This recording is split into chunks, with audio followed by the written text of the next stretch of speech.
Protection Agent for the Post-Rock District of K-State Research and Extension.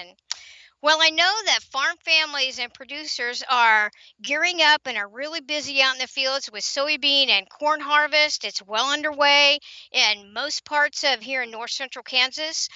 Yields are kind of coming in all over the board. So we're just going to have to wait and see how the crop comes in.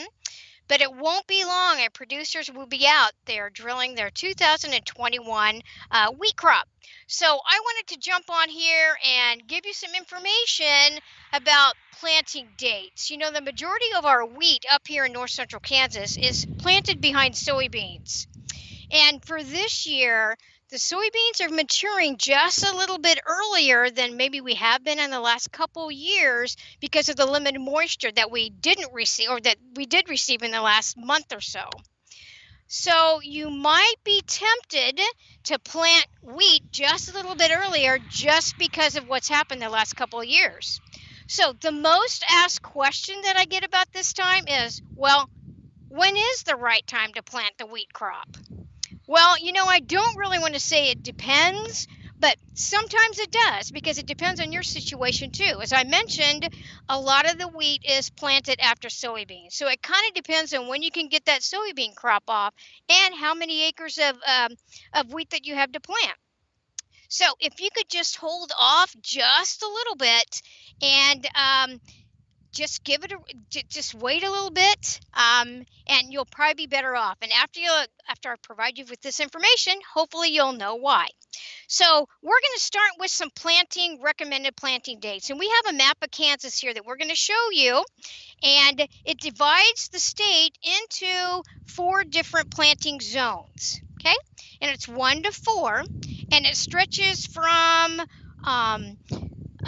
clear up in northwest Kansas and clear down to the south, east Kansas. So she's going to put that map up here for you so you can see that. Up here in north central Kansas, we are in zone number 2, okay? And so those planting dates go from September 15th to October 20th. Can you see that, Shannon? Because I'm not seeing the map. Okay, great. Okay, so the map is on there. You guys can see it. So up in north central Kansas, you can see that zone 2 stretches clear up in northeast Kansas and down actually into southwest Kansas. So that planting dates that they're giving you are September 15th, clear up to October 20th. But there's some other dates that you also need to be aware of as well. The state also has some fly-free dates, also known as the Hessian Fly free date. However, recently that was renamed to be called the Best Pest Management planting dates. And why we changed the date? Because so it would include other pests, not just the Hessian Fly. So that other pests and diseases can also have a problem if you plant early. There's other grasses too, okay, that can also take that, okay? Now, let's look at the first thing that we're going to look at, which if you plant early, there's increased risk of the Hessian Fly, okay? We're going to show you a little picture of the Hessian Fly, the adult, okay? It just looks like a little gnat, okay? Very, very rarely will you be able to see that Hessian Fly, the adult Hessian Fly, because it's tiny, tiny, okay? But the life cycle that I'm going to just share with you real briefly, the life cycle of what happens with the Hessian Fly. In the summer, okay, when you guys had harvested back in July, the Hessian Fly actually lives in the crowns of the wheat residue, okay, for this summer. So once the rains came this summer, after the wheat was harvested, the adults hatch, okay, from the larvae. And those adults then find the volunteer wheat that's growing or the early planted wheat, okay? Fall infection actually may be difficult to determine. And you may not know that you even have it. The tillers may be just a little bit stunted, or it may even kill the tillers. Spring infection is when you can really maybe see the damage a little bit more.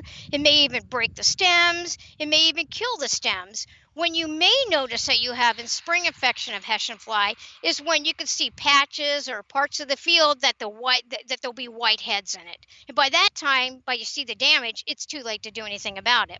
So we're going to show you another map here that gives you the map of the Hessian Fly free dates. Okay? So you can see here that the state of Kansas is basically divided in half. It has a diagonal line that goes and divides it about in half. The dates, I don't know if you can see the dates, but the dates start up in northwest Kansas about mid-September, and it goes down into southeast Kansas around mid-October. So there's about a month there that gives you even more specific planting dates other than the big window that I gave you at the beginning, okay? So we're going to look up at north central Kansas, okay? So ours is about in the middle.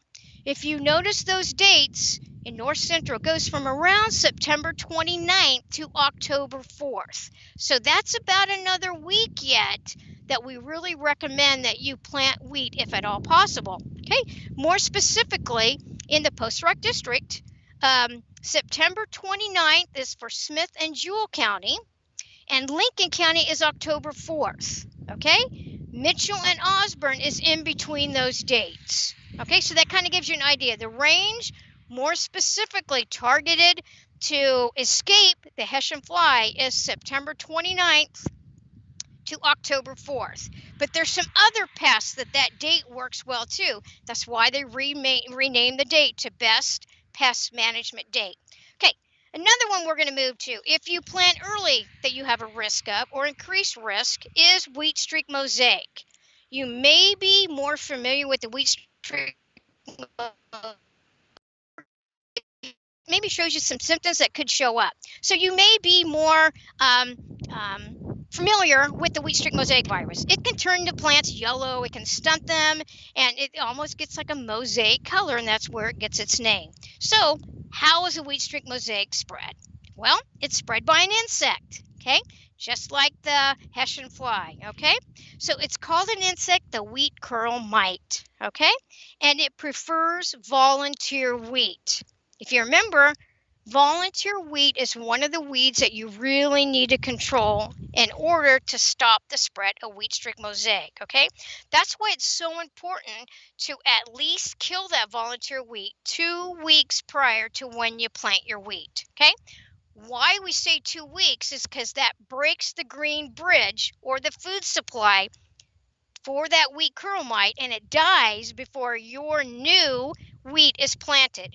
If you don't, the worst thing you can do is go out there and spray that volunteer wheat. And then you plant your wheat the next day. Well, once that dies, where do you think those wheat curl mites are going to go? They're going to go right into your newly planted wheat. Okay, so that's why we say 2 weeks is what you need to do. Okay, the mites also spread 2 other viruses, this wheat curl mite. There's one called the High Plains virus and the triticum mosaic virus. So not only 1, but 3 is what that insect can carry. Fall infection is much worse than spring. The fall infection is very yield impacting, and it can severely impact your yields. Okay, next one then.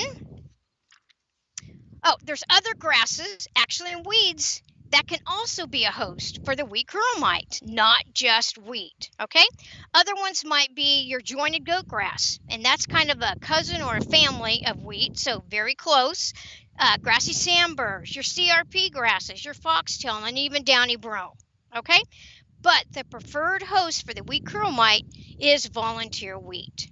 Okay, if you do notice some volunteer wheat planted next to your wheat field, there's varieties that have some resistance to the wheat streak mosaic. So you may want to pay close attention if you have volunteer wheat within 1/2 mile to up to 2 miles, because those wheat curl mites are carried in the wind. And as you know, we have wind here in Kansas. Okay, the next risk if you plant early is called barley yellow dwarf.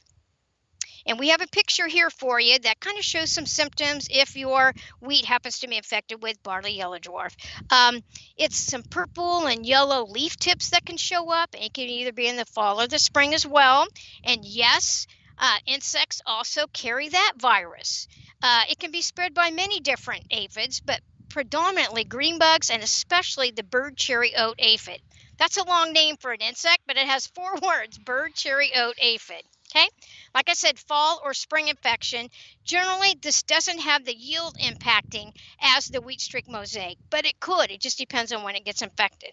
Okay, Other things that can happen are some risk if you plant too early. There's some diseases that can show up if you plant too early. One of them is take-all, or the dryland foot rot, or even common root rot. Okay, so here's a picture of some information on take-all.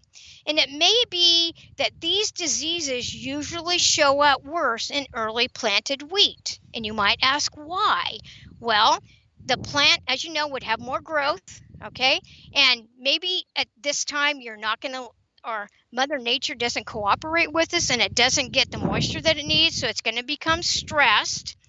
That allows the fungus to move in, and it provides a pathway for that fungus to get established. Okay, it may be difficult to tell if you have it in the fall. Okay, but in the spring, you're going to notice that the whiteheads is going to prematurely kill those wheat plants. And if you notice there in the picture, if you dig up the plants towards the bottom, right above the crown, you're going to have a black, shiny substance of that stem. Okay, which could show you that too. And big patches of whiteheads. Okay, seed treatment can help with that. So especially if you plant early this year, remember to have your seed treated. Okay, a few other problems that can happen if you plant early. There could be pressure from grassy weeds, alrighty? There could be some emergence problems, some germination problems. With the germination and emergence problems, that really depends on your soil temperature. Okay, if you don't have a soil probe, we've got some information on where you can find soil temperatures. 2-inch and 4-inch depths. I went on to our K-State Mesonet library, weather data library, and fortunately our Post-Rock district has 3 weather stations. It includes Jewell, Mitchell, and Osborne counties. So I went on there just this morning and looked at our average temperatures for soil, and we're very fortunate. It's cool right now. It's about 67 degrees is the average for the last 7 days in each of those 3 counties. So, you know, Mother Nature could really play with us, and, you know, it could get up to 90 degrees for a week, but we've been fortunate the last week, and this week we'd have very cool temperatures. So it's keeping the soil cool, so hopefully we won't have any germination or emergence problems with that. So please go to the Mesonet library if you don't have a soil temperature. That is www.mesonet.ksu.edu. Okay, so in summary, I know that when you plant your wheat is truly going to depend on each farm family situation and, you know, how much wheat that you have out there to plant. But I hope that I provided you a little information on several risks that can happen if you do plant early. Remember those planting dates. It will be from September 29th to October 4th specifically for Post-Rock District. Okay. You know, we've certainly have had challenges the last couple years, and I understand that. And so you really want to get out there, and you're really tempted to get that wheat planted, especially when you take the beans off. But just kind of stop a little bit and just kind of think and look at your different situations. If you have any further questions for me, you could contact our Post-Rock District offices at any of our locations at Beloit, Lincoln, Mankato, Osborne, or Smith Center. You know, this is National Farm Safety and Health Week, so I know producers and farm families are really out there busy with fall harvest. So this is really an important time to think safety and to practice safety. So with that, this has been Sandra Wick, the Post-Rock District Crop Production Agent with K-State Research and Extension, and we will talk to you later.